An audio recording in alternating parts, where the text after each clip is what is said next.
right now, for the first time ever, anywhere on this football called planet Earth, is a brand new song by the Arctic Monkeys.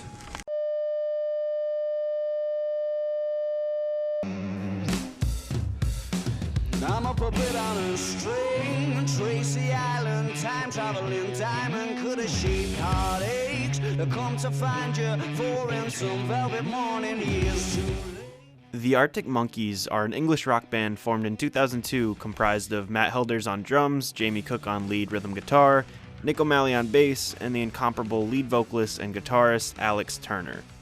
As the title of this video will tell you, I love this band.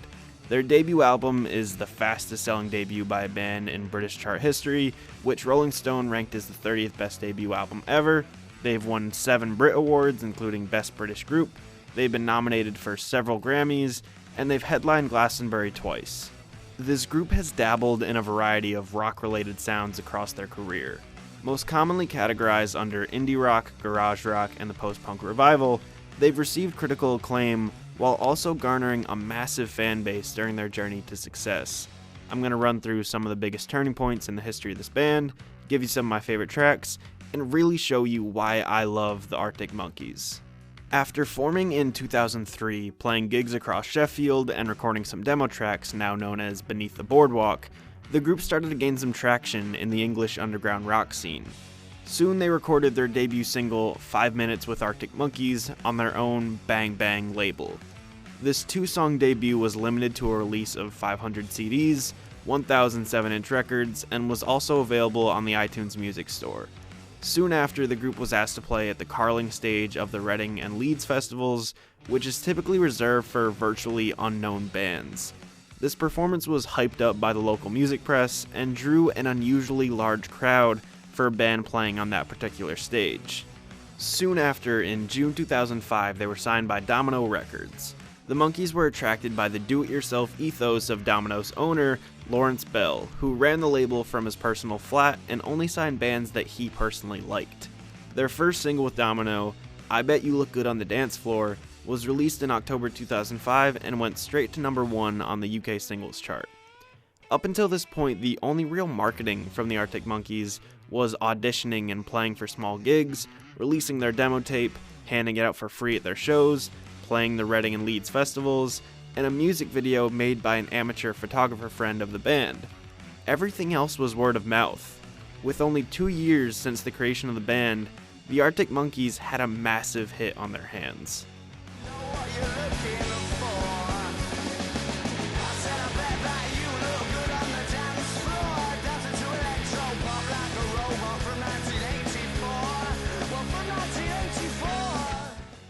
This track was the first lead single off their 2006 debut studio album, Whatever People Say I Am, That's What I'm Not. As I was explaining before, this album's accolades and importance cannot be overstated.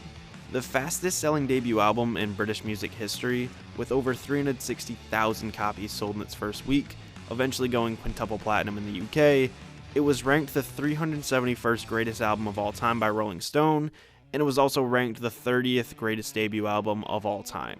This indie garage punk rock album has been considered by many to be a concept album revolving around the lives of young northern English clubbers. A majority of the tracks either focus on human behavior in nightclubs, romantic relationships in these settings, or miscellaneous troublemaking after hours. Easily one of my favorite albums from this group, its raw, fast-paced intensity provides some of the most authentic storytelling you'll ever hear. Some of my favorite tracks include the aforementioned I Bet You Look Good on the Dance Floor, A Certain Romance, and When the Sun Goes Down.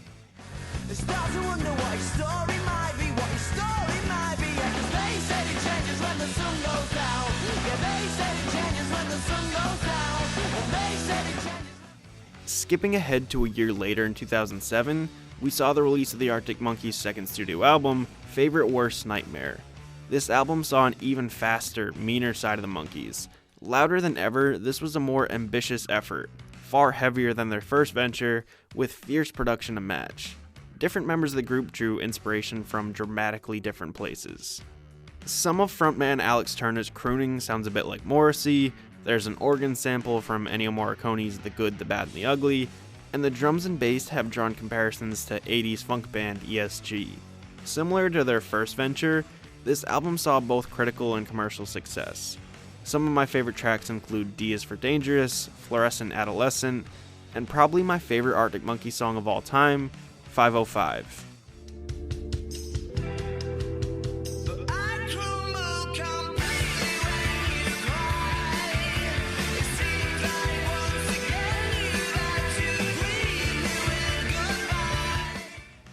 In 2009, the Arctic Monkeys released probably their most divisive album in their discography, Humbug.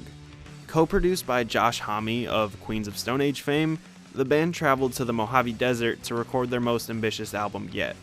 They incorporated a wide variety of instruments they hadn't previously used. There were baritone and slide guitars, new guitar effects, keyboards on nearly every track, and new percussion instruments like xylophones, glockenspiels, and shakers. While it received slightly lower reviews than what the band had been used to, it's been deemed incredibly important to the band's discography in retrospect. It was a transition period for the band, expanding their range and trying new things. Some of my favorite tracks include Crying Lightning, Cornerstone, and Dance Little Liar. The liar takes a lot less time to decide on this altar. Have you got itchy bones and all your time alone? Next, in 2011, the boys released their fourth studio album, Suck It and See. After the dark and polarizing Humbug, the band promised to deliver something more instant, poppy, and vintage. Recording the album in a quick 5-week span, the Arctic Monkeys wanted it to be more of a collaborative effort. The band spent more time than usual writing and rehearsing songs as a unit and coming up with new ideas on the go. Suck It and See was taken as a return to form for most critics, while maintaining the massive fan base the band had come to know. Some favorite songs include Reckless Serenade, Brick by Brick, and Don't Sit Down 'Cause I've Moved Your Chair. But just don't sit down 'cause I've moved your chair.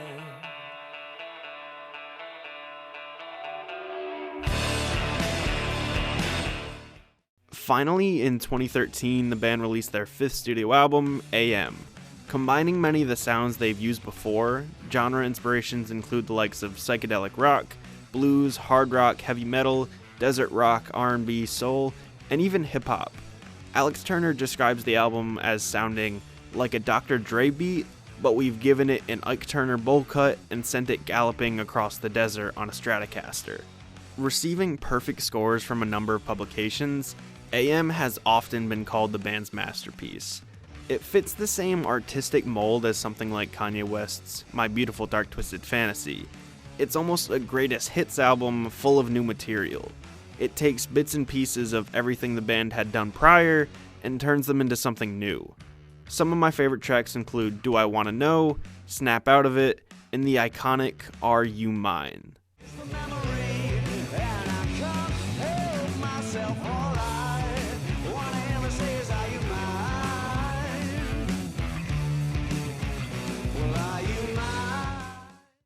The Arctic Monkeys have been one of the defining bands of the 21st century. They've dabbled in various sounds in the rock genre, creating some music that's more experimental and some that can flow effortlessly on radio stations around the world. Great lyrics, catchy melodies and riffs, raw desire to make good, authentic rock music in this day and age. I think it's pretty clear what's to love about the Arctic Monkeys. They have a new album coming out in May called Tranquility Base Hotel and Casino, so look out for it. Hey, thanks so much for watching this video. Remember to like and subscribe if you want more videos like this. If you want to follow my social media, the links are down below. You can also donate to my Patreon, help the show, and get some cool rewards if you click the link on the screen.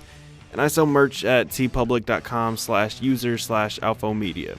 Thanks for watching, and always forward.